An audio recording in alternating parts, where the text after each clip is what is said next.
आज हम सॉल्व करने वाले हैं GFG problem of the day reach a given score. तो यहाँ पे एक स्कोर दिया गया है, that is an. Okay, score दिया गया है एन एंड हमको 3 पॉइंट्स दिया गया है, दैट इज 3, 5, 10। सो एक ही बार में हम इधर 3 पॉइंट्स अचीव कर सकते हैं, 5 अचीव कर सकते हैं या 10 अचीव कर सकते हैं। तो हमको डिस्टिंक्ट कॉम्बिनेशन चाहिए to reach the given score. Okay, तो हम एन को कैसे अचीव कर सकते हैं डिस्टिंक्ट कॉम्बिनेशन। डिस्टिंक्ट कॉम्बिनेशन क्या होते हैं, लेट्स से हम एग्जांपल लेते हैं 13।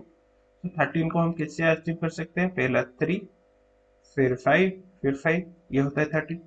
या फिर हम ऐसे अचीव कर सकते हैं 5 प्लस 3 प्लस 5, या फिर हम ऐसे अचीव कर सकते हैं 5 प्लस 5 प्लस 3। ये तीनों वेज में हम 13 अचीव कर सकते हैं, बट यहाँ पे सेम ऑकरेंसेस यूज है। 5 दो बार यूज हुआ है एंड 3 यूज एक ही बार यूज हुआ है। तो दोनों केस में सॉरी तीनों के तीनों केस में हमारा सेम नंबर ऑफ ऑकरेंसेस हुआ है, तो डिस्टिंक्ट कॉम्बिनेशन तो नहीं है। 3, 5, 5, यहाँ पे भी 3, 5, 5, 3, 5, 5।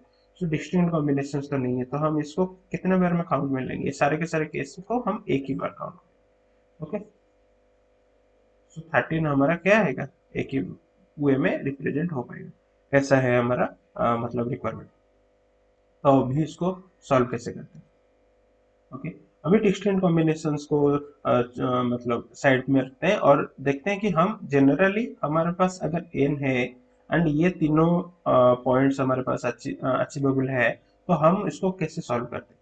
तो हम रिकर्सिवली इसको ऐसे सॉल्व करते हैं, solution of n equals to solution of n-3 plus solution of n minus 5 plus solution of n minus 10। Correct, ये वे में हम सॉल्व करते हैं।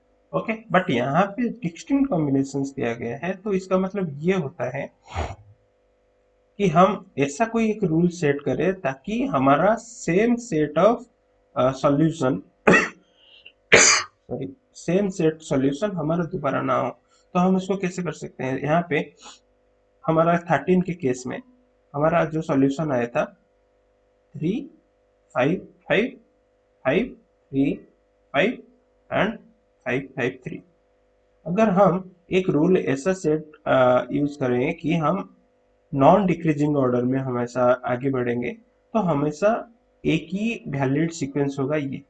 ये नॉन डिक्रीजिंग ऑर्डर नहीं है, क्योंकि 5 के बाद 3 आता है, तो ये सॉल्व मतलब एक्सेप्टेबल नहीं है।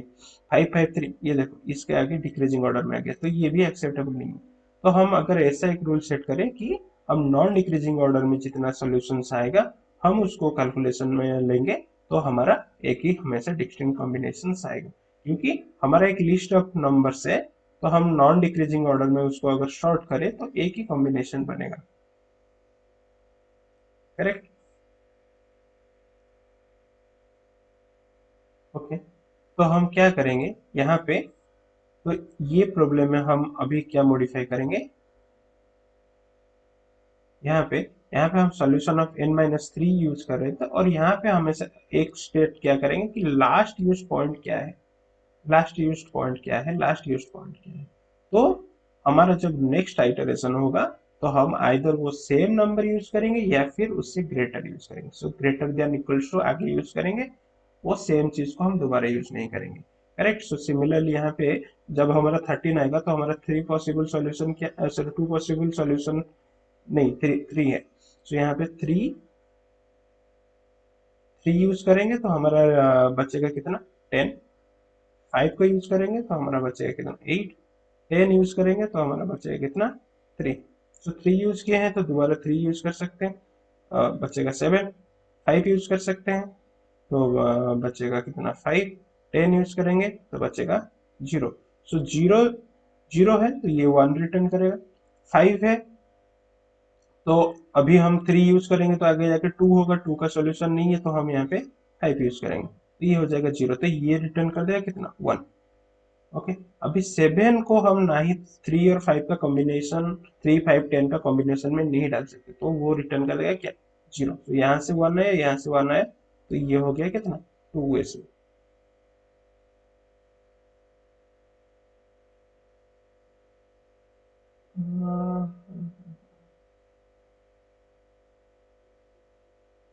Correct correct. हम यहाँ पे इसको टू वेज में रिप्रेजेंट कर सकते हैं, ठीक है ठीक है।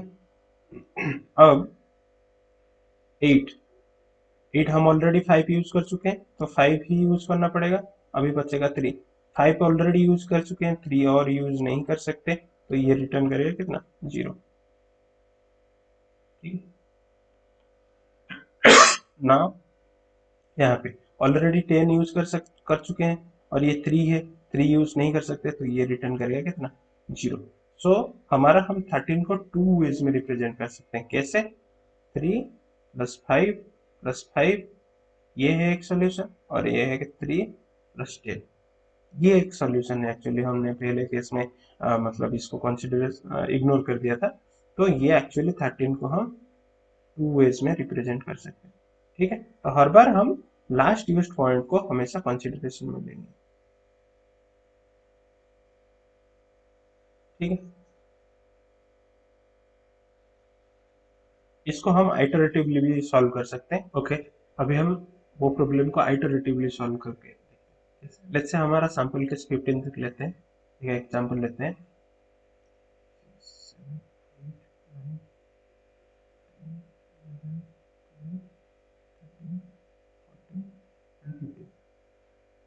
ओके, सो हमारा इनिशियल सब में 0 फिल होंगे, ओके। लेट्स से 0 फील्ड हो गया है, ओके। और हमारा जब 0 में पहुंचते हैं हम कोई रिकर्सन में, तो हम 0 मतलब क्या, हम सॉल्यूशन में पहुंच चुके हैं, तो इसका वैल्यू होगा 1, ओके। अभी हमारे पास अवेलेबल है 3, 5 एंड 10, ओके। सो ये सॉल्यूशन हमारा 3 से शुरू होगा, क्योंकि इससे नीचे तो हम कोई पॉइंट्स ले ही नहीं सकते, करेक्ट।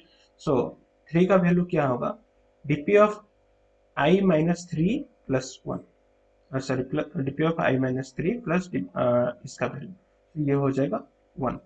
सिमिलरली 4 जब आएगा, सो इसका वैल्यू है 0 माइनस 3, ये हो जाएगा 0। सिमिलरली ये हो जाएगा 0, ये हो जाएगा माइनस 3, 1 प्लस 0, 1, 0, 0, 1, हो जाएगा 0, 0, 1, 0, 0, ओके। अब 5 को कैलकुलेशन में लेते हैं, तो 5 से शुरू होगा, तो 5 माइनस 5 दैट इज 0, 0 का वैल्यू है 1। अब ये हो जाएगा 1, ओके। 6 को आएंगे, तो 6 माइनस 5 1, सो ये ऑलरेडी 1 है, तो 1 प्लस 0 1, तो 0, ये है 0, 0, 3, ये है 1 plus 0 1, 9 minus 5 that is 4, 0 plus 1। Similarly 10 के लिए माइनस 5, ये है 1, अभी -6, ये हो जाएगा 1, ये हो जाएगा -5 दैट इज 7, 0 प्लस 1 1। 13 के लिए -5, ये है 1, ये हो जाएगा 14 के लिए -1, 15 को 1 प्लस 1 दैट इज 2। अभी 10 के लिए आते हैं, तो 10 यहाँ से शुरू होगा, सो 1, sir 10 minus 10 0, 1 plus 1 that is 2। 11 के लिए 1 प्लस 0 दैट इज 1, 12 के लिए 1 प्लस 0 दैट इज 1, 13 के लिए 1 plus 13 minus 10 that is 3, 1 plus 1 that is 2।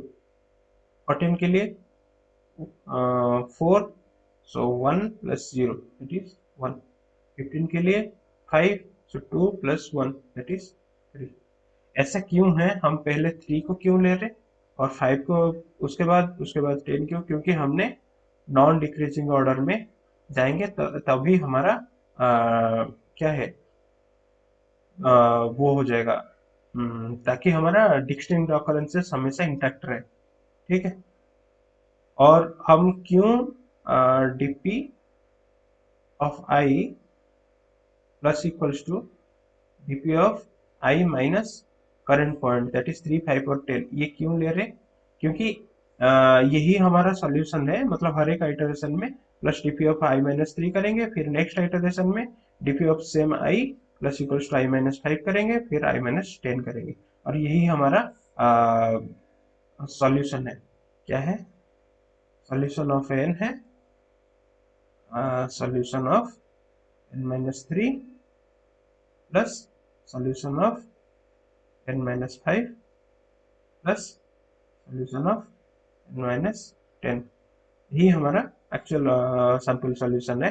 Okay, so इसी को ही हम यूज किए हैं, पहले 3 को लिए हैं, फिर 5 को लिए हैं, फिर 10 को लिए हैं, 3 डिफरेंट आइटरेशन से। ओके, अभी समझ में आ गया? चलो इसको कोड करते हैं।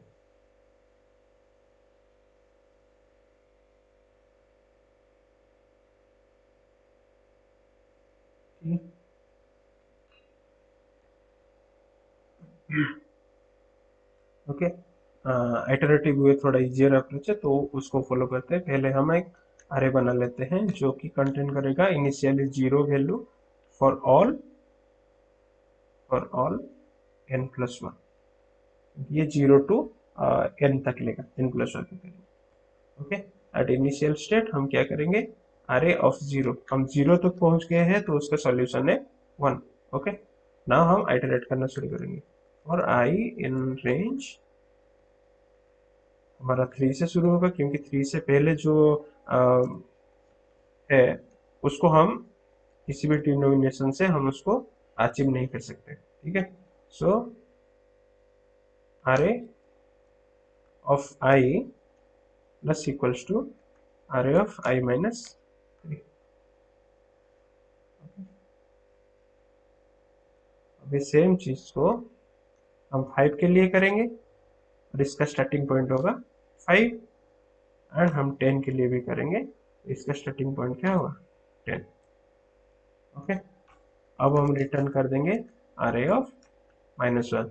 -1 means nth index, sorry n plus 1th index, that is number n, तो उसका वैल्यू जो होगा अब उसको रिटर्न कर देंगे।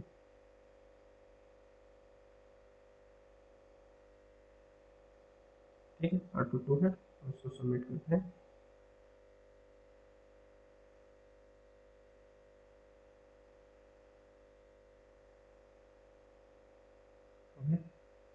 अब इसका time complexity and space complexity का बात करते हैं।